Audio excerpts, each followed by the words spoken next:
Hey there, it's Paul, and today we're going to look at template literals inside of ES6. So before we investigate that, let's have a look how we deal with strings at the moment in ES5. So right now I'm going to have a greeting, and the greeting is going to say, "Hello, Paul, welcome to app_name." And if we can console log that out to our console, we get, "Hello Paul, welcome to app name." Not exactly revolutionary. But now we can start taking these things and abstracting them to particular variables. So we might have a greeting type, and the greeting type in this instance is going to be hello.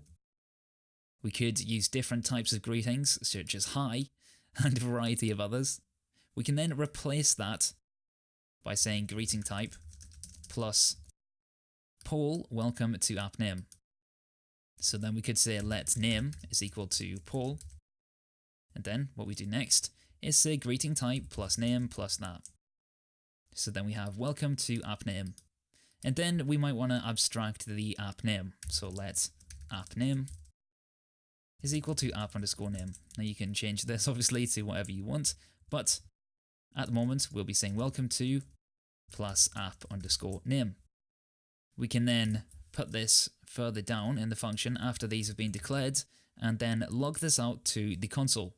And we get hello Paul, welcome to app name, just the same as before.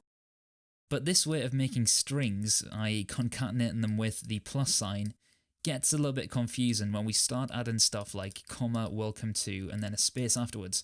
We start to sort of lose the structure of our string. So instead of doing it this way, we can make our greeting in a different way. So in ES6, we can use the backtick, and the backtick can be found next to Z on a Mac keyboard, and usually next to 1 on Windows keyboards. The backtick instead allows us to use a template literal, which means we can bind to these particular variables within our string.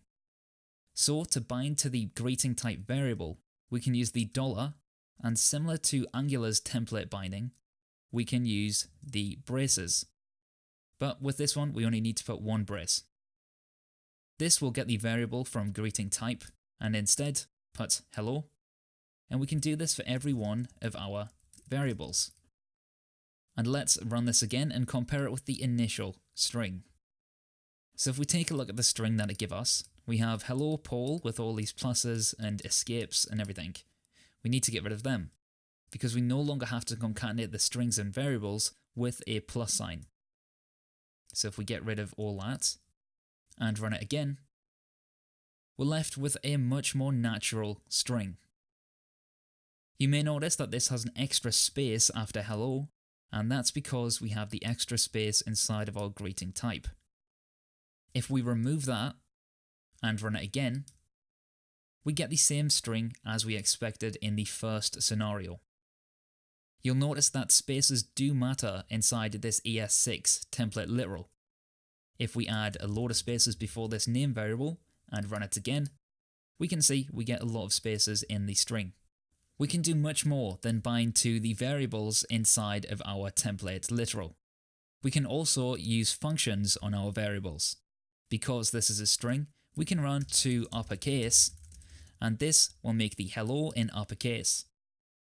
It works just the same as any other string would. We could also bind to numbers, so we can do arithmetic things, like for example if we went welcome to app name v for version and then 1 + 1. It should say welcome to version 2, like that. I hope you can see the power of template literals inside of your applications. Not only does it make it much easier to read, but you can also perform very powerful things inside of your template strings.